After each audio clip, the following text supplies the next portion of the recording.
संस्थाएं मजबूत हों, उससे देश मजबूत होगा। नमस्कार, आज के इस वीडियो में आप सभी का बहुत बहुत स्वागत है। उत्तर प्रदेश पूर्व मुख्यमंत्री अखिलेश यादव केंद्र सरकार के सरकारी संस्थाओं को आड़े हाथ लिए हैं। सत्ता पक्ष केंद्र सरकार, जिसे मोदी सरकार के नाम से जानते हैं, वह सरकार देश के सरकारी संस्थाओं ईडी, सीबीआई आदि को मोदी सरकार मन मुताबिक अपनी जरूरत के अनुसार प्रयोग करना शुरू कर दी है। देश में हालात ये हो गए हैं कि राज्य की संस्थानें ईडी को घूस लेते हुए राजस्थान में रंगे हाथ पकड़ी है।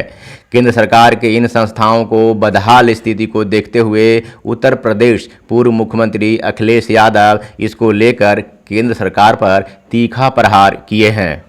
उत्तर प्रदेश पूर्व मुख्यमंत्री अखिलेश यादव भारत सरकार अर्थात केंद्र सरकार के सरकारी संस्थाओं को आड़े हाथ लेते हुए केंद्र सरकार पर निशाना साधे हैं। उन्होंने केंद्र सरकार के सरकारी संस्थाओं ईडी, सीबीआई आदि जैसे प्रतिष्ठित संस्थाओं की कार्यप्रणाली पर तीखा सवाल खड़े किए हैं। ईडी, सीबीआई जैसे केंद्र सरकार के भारी भरकम संस्थाओं, जिसका नाम लेते ही पूर्व के समयों में लोगों के पसीने छूटने लगते थे, आज वो संस्थाएं गैर बीजेपी शासित राज्यों में फाइल लेकर दरवाजे दरवाजे भटकते दिख रही है।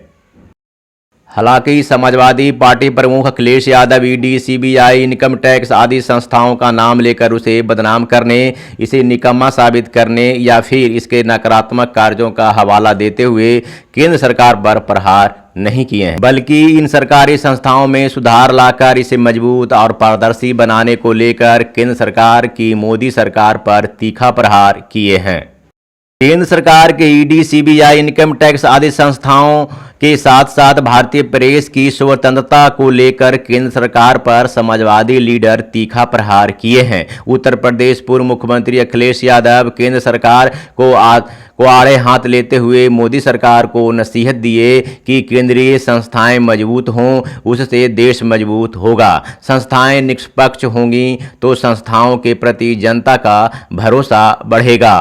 संस्था ईडी, सीबीआई, इनकम टैक्स हो या हमारे प्रेस, अगर इन संस्थाओं को हम और मजबूत करेंगे तो अंततोगत्वा देश और देश की जनता को लाभ ही पहुंचेगा। वो संस्था चाहे ईडी हो, सीबीआई, इनकम टैक्स हो और चाहे हमारी प्रेस हो, अगर इस संस्था को और मजबूत करेंगे तो अंततोगत्वा जनता और देश को लाभ पहुंचेगा।